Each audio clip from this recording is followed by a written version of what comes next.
ರಾಜು ಅವರೇ, ನೀವೊಬ್ಬ ದರ್ಶನ್ ಅವರ ಅಭಿಮಾನಿಯಾಗಿ ಹೌದು ಸರ್. ಈಗ ನೋಡ್ತಾ ಇದ್ದೀರಾ, ದರ್ಶನ್ ಅವರು ಹೊರಗಡೆ ಬಂದಿಲ್ಲ, ಈಗ ಇಷ್ಟು ದಿನ ಆದರೂ ಕೂಡ ಬಂದಿಲ್ಲ. ಬಟ್ ಇನ್ನೊಂದು, ಈಗ ಕೇಸ್ ನಡೀತಾ ಇರೋ ರೀತಿ ನೋಡೋದಾದರೆ, ಈಗ ಮೀಡಿಯಾಗಳಲ್ಲಿ ಅಪಪ್ರಚಾರ ಮಾಡ್ತಾ ಇದ್ದಾರೆ ಅಂತ ಹೇಳ್ಬಿಟ್ಟು ಒಂದು ಇದನ್ನು ತಂದಿದ್ದಾರೆ, ಹಾಕೊಂಡಿದ್ದಾರೆ. ಏನು ಹೇಳ್ತೀರಾ ಇದ್ರ ಬಗ್ಗೆ? ಸರ್ ಹೌದು ಸರ್, ಯಾಕಂದರೆ ನಮ್ಮ ಬಾಸ್ ಇವತ್ತು ಒಳಗಡೆ ಇರೋದ್ರಿಂದ ಅವ್ರ ಮೇಲೆ ತುಂಬ ಅಪಪ್ರಚಾರಗಳು ಸರ್. ಯಾವ ಮಟ್ಟಕ್ಕೆ ಅಂದರೆ ಸರ್, ಮನುಷ್ಯ ಬದುಕಿರೋನು ಅವನಾಗವನೇ ಏನೋ ಮಾಡ್ಕೋಬೇಕು, ಆ ಮಟ್ಟಕ್ಕೆ ಅಪಪ್ರಚಾರ. ಅದರಲ್ಲೂ ಎರಡ ಸರ್ ಎಲ್ಲ ಮೀಡಿಯಾದಲ್ಲೂ ತುಂಬ ಜನ, ಕೆಲವು ಮೀಡಿಯಾದವರಂತೂ ಸರ್ ತುಂಬ ವಲ್ಗರಾಗೆ ಮಾತಾಡ್ತಾರೆ. ಅದೆಷ್ಟು ತಪ್ಪು ಅಂದರೆ ಅದು ಅವ್ರಿಗೂ ಕೂಡ ಹೆಂಡತಿ ಮಕ್ಕಳಿರ್ತಾರೆ ಸರ್. ಈಗ ತಪ್ಪಾಗಿದೆ ಹಂಗನ್ಬಿಟ್ಟು ಪ್ರಪಂಚದಲ್ಲಿ ಯಾರೂ ತಪ್ಪು ಮಾಡಿದ್ರೆ ಮನುಷ್ಯ ಇಲ್ಲ. ಆದರೆ ಹೆಂಡತಿ ಮಕ್ಕಳನ್ನೆಲ್ಲ ಬೀದಿಗೆ ಎಳೆದ್ಬಿಟ್ಟು ಆ ಮಟ್ಟಕ್ಕೆ ಮಾಡಿದ್ದಾರೆ ಸರ್. ಬಟ್ ತುಂಬ ತಪ್ಪು, ಆ ಥರ ಮಾಡಬಾರ್ದಾಯ್ತು. ಬಟ್ ನಮ್ಮ ಬಾಸ್ ಎಲ್ಲಿಗಂಟ ಒಳಗಿರ್ತಾರ ಅಷ್ಟೇ ಅವ್ರು ಮಾತಾಡಬೇಕು. ಬಟ್ ಈಚೆಗೆ ಬಂದ ಮೇಲೆ ಮಾತಾಡೋಕ್ಕಲ್ಲ ಸರ್. ಮಾತಾಡೋರು ಈಚೆ ಇದ್ದಾಗ ಒಬ್ಬರು ಮಾತಾಡಲಿಲ್ಲ ಸರ್. ಅವ್ರ ಬಗ್ಗೆ ಯಾರೊಬ್ಬರು ಧ್ವನಿ ಎತ್ತಿರಲಿಲ್ಲ. ನಮ್ಮ ಬಾಸ್ ಅವ್ರೇನಾರು ಅವ್ರು ಬರೋದನ್ನು ಕಾಯ್ತಿರೋ, ಅವ್ರ ಇಂಟರ್ವ್ಯೂಗೋಸ್ಕರ ಕೇಳ್ಕೊಳ್ಳೋರು. ಇವತ್ತು ಅವ್ರು ಇಲ್ಲ, ಅವ್ರೇನೋ ಕಷ್ಟದಲ್ಲಿ ಅವ್ರೇನೋದನ್ನು ಅಡ್ವಾಂಟೇಜ್ ಆಗಿ ತೊಗೊಂಡು ಅವ್ರನ್ನ ಮುಳುಗಿಸ್ಬೇಕು ಅಂತಂದ್ಬಿಟ್ಟು ಪ್ರತಿಯೊಬ್ಬರು ಅವ್ರ ಮೇಲೆ ಹಿಂಗೆ ಹಸ್ತ ಹಾಕ್ಕೊಂಡು ನಿಂತಿದ್ದಾರಲ್ಲ, ಇದು ನಿಮಗೆ ಸರಿನಾ? ಮತ್ತು ಅವ್ರ ಕೈಯಲ್ಲೇ ಎಷ್ಟೋ ಜನ ಎಲ್ಪ್ ಮಾಡಿಸ್ಕೊಂಡು ಅವ್ರ ಕೈಯಲ್ಲಿ ಅನ್ನ ತಿಂದಿರೋರು, ಅವ್ರ ಜೊತೆಲೇ ಬೆಳೆದಿರೋರು, ಇವತ್ತು ಅವ್ರು ಯಾರೂ ಕೂಡ ಹತ್ರ ಬರ್ತಾಯಿಲ್ಲ. ಫ್ಯಾನ್ಸ್ ಒಬ್ಬರು ಬಿಟ್ಟರೆ, ನಮ್ಮ ಡಿ ಬಾಸ್ ಸೆಲೆಬ್ರಿಟಿಗಳು ಬಿಟ್ಟರೆ ಬೇರೆ ಯಾರೂ ಕೂಡ ಅವ್ರ ಜೊತೆಲಿಲ್ಲ ಸರ್. ಎಷ್ಟು ಪ್ರಚಾರಕ್ಕೋಸ್ಕರ ಅವ್ರ ಹೆಸರನ್ನ ಯೂಸ್ ಮಾಡ್ಕೋತಾರೆ ಹೊರತು ಸರ್ ಎಲ್ಲ TRP sir, almost TRP sir. ಈಗ ಅವ್ರ ಹೆಸರು ಎತ್ತಿಲ್ಲ ಅಂದರೆ, ನೀವು ಎಕ್ಸಾಂಪಲ್ ಸರ್, ಮೊನ್ನೆ ಯಾವುದೋ ಒಂದು ನಟನಿಗೆ ಏಟ್ ಬಿತ್ತು ಅಂತ ಇದು ಮಾಡಿದ್ರು ಸರಿನಾ? ಅದರಲ್ಲೂ ಕೂಡ ನಮ್ಮ ಬಾಸು ಒಡೆಯ ಸಿನಿಮಾದಲ್ಲಿ ದರ್ಶನ್ ಅಲ್ಲೂ ಕೂಡ ಬತ್ತು. ಅಂದರೆ ನಮ್ಮ ಬಾಸ್ ಹೆಸರು ಎತ್ತಿಲ್ಲ ಅಂದರೆ ಅವ್ರಿಗೆ TRP ದುಡ್ಡು ಹೋಗಲ್ಲ, ತಿಂದಿದ್ದನ್ನು ಜೀರ್ಣ ಆಗಲ್ಲ. ಏನೇ ಮಾಡಲಿ ಏನೇ ಹೋಗಲಿ, ಡಿ ಬಾಸ್ ಅಂದರೆ ದರ್ಶನ್ ಅವ್ರ ಹೆಸರು ತಗೊಳ್ಳಿಲ್ಲ ಅಂದರೆ ಇವ್ರಿಗೆ ನಿದ್ದೆನೂ ಬರೋಲ್ಲ, ಊಟನೂ ಮಾಡಲ್ಲ. ಅಂದರೆ ನನಗೊಂದೊಂದ್ಸರಿ ಏನಿಸುತ್ತೆ ಅಂದರೆ, ನಿದ್ದೆಲೂ ಕೂಡ ನಮ್ಮ ಬಾಸ್ ಹೆಸರನ್ನ ಕನ್ವರ್ಸ್ತಾರೆ. ಆ ಮಟ್ಟಕ್ಕೆ ನಮ್ಮ ಬಾಸ್ ಹೆಸರು ಜಪ ಮಾಡ್ತಾರೆ. ದೇವ್ರನ್ನ ನೆನೆಸ್ಕೋತಾರೆಲ್ಲ ಗೊತ್ತಿಲ್ಲ, ಅಟ್ಲೀಸ್ಟ್ ಅವ್ರ ಅಪ್ಪ ಅಮ್ಮನಾದರೂ ನೆನೆಸ್ಕೋತಾರೆಲ್ಲ ಗೊತ್ತಿಲ್ಲ. ನಮ್ಮ ಬಾಸ್ನಂತೂ ಪ್ರತಿ ಕ್ಷಣ ಎವ್ರಿ ಸೆಕೆಂಡಲ್ಲೂ ಕೂಡ ಅವ್ರನ್ನ ಜಪ ಮಾಡ್ತಿರ್ತಾರೆ, ಒಂದು ದುಡ್ಡುಗೋಸ್ಕರ ಇಲ್ಲ ಅವ್ರ ಬೇಳೆ ಬೇಯಿಸ್ಕೊಳ್ಳೋದಕ್ಕೋಸ್ಕರ. ಆದರೆ ಈಗ ಈಗ ಈಗ ಅವ್ರು ಲಾಯರ್ ಹಾಕ್ಕೊಂಡಿರೋದು ಏನು ಹೇಳ್ತೀರಾ?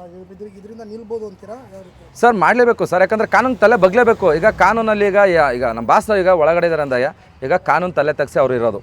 ಹಂಗೆ ಇವಾಗ ಕಾನೂನಲ್ಲಿ ಈಗ ಜಡ್ಜು ನ್ಯಾಯಾಧೀಶರು ಅದನ್ನು ಒಂದು ಏನು ತೀರ್ಪು ಕೊಡ್ತಾರೆ ಮಾಡಬಾರ್ದು ಅಂತಂದಮೇಲೆ ಅವ್ರು ಮಾಡಬಾರ್ದು. ಅದ್ರ ಮೇಲೂ ಮಾಡ್ತಂದರೆ ಅದು ತುಂಬ ದೊಡ್ಡ ಅಫೆನ್ಸು. ಯಾಕಂದರೆ ಒಬ್ಬರ ಬಗ್ಗೆ ಸುಮ್ಮನೆ ಅಪಪ್ರಚಾರ ಮಾಡಬಾರ್ದು. ಯಾವುದೇ ಕಾರಣಕ್ಕೂ ಅಪಪ್ರಚಾರ ಮಾಡೋಕ್ಕೆ ಹೋದರೆ ಇದೇ ಪರಿಸ್ಥಿತಿನೇ ಆಗೋದು. ಈಗ ದರ್ಶನ್ ಅವರು ಜೂನಲ್ಲಿ ರಿಲೀಸ್ ಆಗ್ತಾರೆ ಅಂತ ಒಂದು ಮಾತು ಕೇಳಿ ಬರ್ತಾರೆ. ನಿಮ್ಗೇನಾದ್ರು ಆ ವಿಷಯ ತಲುಪ್ತಾ? ಇನ್ನು ಏನೇನೋ ಪ್ಲಾನ್ ಇದೆ ಸರ್? ಅದು ಇನ್ನೊಂದೇನೆಂದರೆ, ಅದು ಇದುವರೆಗೂ ಯಾರಿಗೂ ಸತ್ಯ ಗೊತ್ತಿಲ್ಲ ಸರ್. ಬಟ್ ತುಂಬ ಜನದ ಬಾಯಲ್ಲಿ ಅದು ರಿಲೀಸ್ ಆಗ್ತಾರೆ ಅನ್ನೋದೊಂದಿದೆ. ನಿಜ, ಅದು ಅವರು ಹೇಳಿದ ರೀತಿಯಲ್ಲಿ ಏನಾದ್ರು ರಿಲೀಸ್ ಆಗಿಬಿಟ್ರೆ ಸರ್ ನಿಜವಾಗ್ಲೂ ಅದು ಹಬ್ಬನೇ. ಅವತ್ತು ಮಾತ್ರ ಡಿ ಬಾಸ್ ರಿಲೀಸ್ ಆಗ್ತಾರೆ ಅಂದರೆ ಇವತ್ತಲ್ಲ ಅವತ್ತು ನೋಡಿ, ಜಾತ್ರೆ ಏನು ಊರಹಬ್ಬ ಏನು ಎಲ್ಲ ಒಂದೇ ಸರಿ ನೋಡ್ತೀರ. ಡಿ ಬಾಸ್ ಜೈಲಿಂದ ಒಂದು ಕಾಲು ಈಚೆಗೆ ಇಡ್ತು ಅಂದರೆ ರಿಲೀಸ್ ಅಂತ, ಊರಹಬ್ಬ ಜಾತ್ರೆ ಎಲ್ಲ ಒಂದೇ ಸರಿ ನೋಡಬೇಕು, ಆ ಮಟ್ಟಕ್ಕೆ ಇರುತ್ತೆ. ಒಟ್ಟಲ್ಲಿ ಅವ್ರನ್ನ ಕುಗ್ಗಿಸ್ಬೇಕು ಅಥವಾ ಅವ್ರನ್ನ ಮೂಲೆ ಗುಂಪು ಮಾಡಬೇಕು ಅಂತ ಹೇಳ್ಬಿಟ್ಟು ಒಂದು ಕಡೆ ಏನಾದ್ರು ನಡೀತಾ ಇದೆಯಾ ಸರ್? ಹೌದು, ಈಗ ಒಂದು ಕಡೆ ಗುಂಪೇ ಈಗ ಅವತ್ತೇ ಹೇಳಿದ್ದಾರೆ ಸರ್, ಇಡೀ ಪ್ರಪಂಚ ಒಂದು ಕಡೆ ನಿಂತ್ಕೊಂಡ್ರು, ನಮ್ಮ ಭಾಷೆ ಒಂದು ಕಡೆ ಸರ್. ಯಾಕಂದರೆ ಅಷ್ಟು ಜನ ಅವ್ರ ಮೇಲೆ ತುಳಿಬೇಕಂತ ನಿಂತ್ಕೊಂಡು ಡಿಸೈಡ್ ಮಾಡಿದ್ದಾರೆ. ಅದರಿಂದನೇ ಅಲ್ವಾ ಇಷ್ಟೆಲ್ಲ ಆಗ್ತಿರೋದು.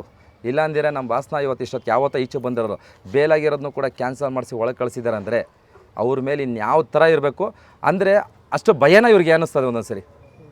ಇದರ ಹಿಂದೆ ಇರೋರು ಕೆಲವರು ರಾಜಕೀಯ ವ್ಯಕ್ತಿಗಳು ಅಂತಂತಾರೆ ಸರ್. ಇರ್ಬೋದು, ಹೇಳೋಕ್ಕಲ್ಲ. ಇನ್ನೊಂದೇನೆಂದರೆ ಇಲ್ಲಿ ಪರ್ಟಿಕ್ಯುಲರಾಗಿ ಒಬ್ಬರನ್ನೇ ತಗೊಳಕ್ಕಲ್ಲ, ತುಂಬ ಜನ ಇದ್ದಾರೆ ಸರ್. ಯಾಕಂದರೆ ಈ ವರ್ಗ ಆ ವರ್ಗ ಅಲ್ಲ, ಎಲ್ಲ ವರ್ಗದವರು ಇದ್ದಾರೆ.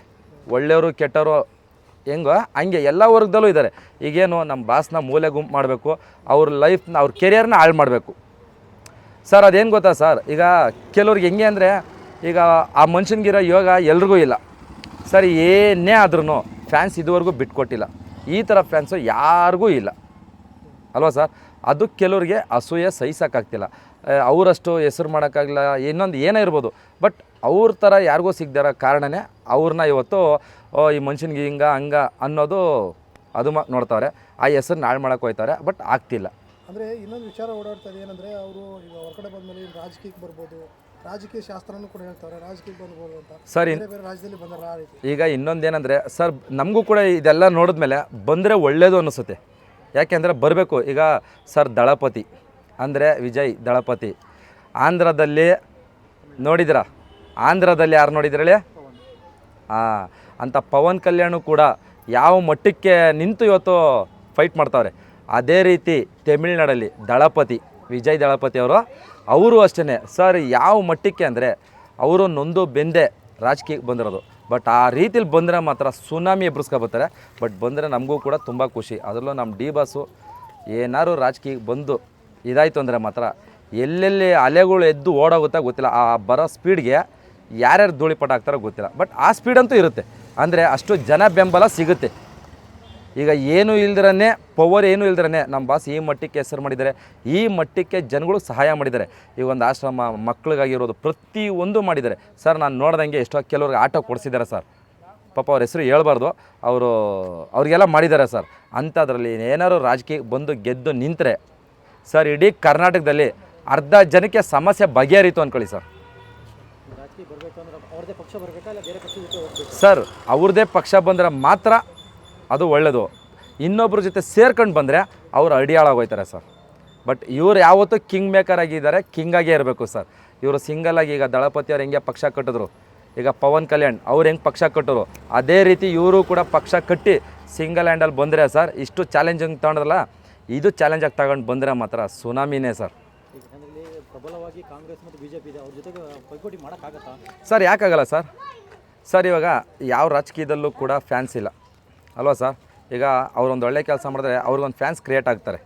ಕೆಲವು ರಾಜಕೀಯದಲ್ಲಿ ಕೆಲವು ಕಡೆ ಇದ್ದಾರೆ, ಬೇರೆ ಸ್ಟೇಟ್ಗಳಲ್ಲಿ ಅವ್ರದ್ದೇ ಆದಂಥ ಫ್ಯಾನ್ಸ್ಗಳು ಸಂಪಾದನೆ ಮಾಡಿದ್ದಾರೆ. ನಮ್ಮಲ್ಲಿಲ್ಲ ಫ್ಯಾನ್ಸ್ಗಳು.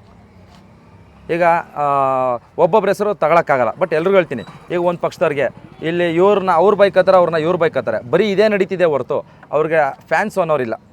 ಇದ್ದರೆ ಎಲ್ಲೋ ಅವರಿಂದ ಒಂದು ಜನಕ್ಕೆ ಹೆಲ್ಪ್ ಆಗಿರೋರು ಇರ್ಬೋದು. ಅಷ್ಟು ಬಿಟ್ಟರೆ ಈ ಥರ ಫ್ಯಾನ್ಸ್ ಯಾರಿಗೂ ಸಿಗೋಲ್ಲ. ಈ ಥರ ಫ್ಯಾನ್ಸ್ ಇಟ್ಕೊಂಡು ರಾಜಕೀಯಕ್ಕೆ ಬಂದರೆ ಇವ್ರು ಮಾಡೋ ಒಳ್ಳೆ ಕೆಲಸ ನೋಡಿ ಅವ್ರ ಫ್ಯಾನ್ಸು ಕೂಡ ಇವ್ರಿಗೆ ಫ್ಯಾನ್ ಆಗೋಯ್ತಾರೆ.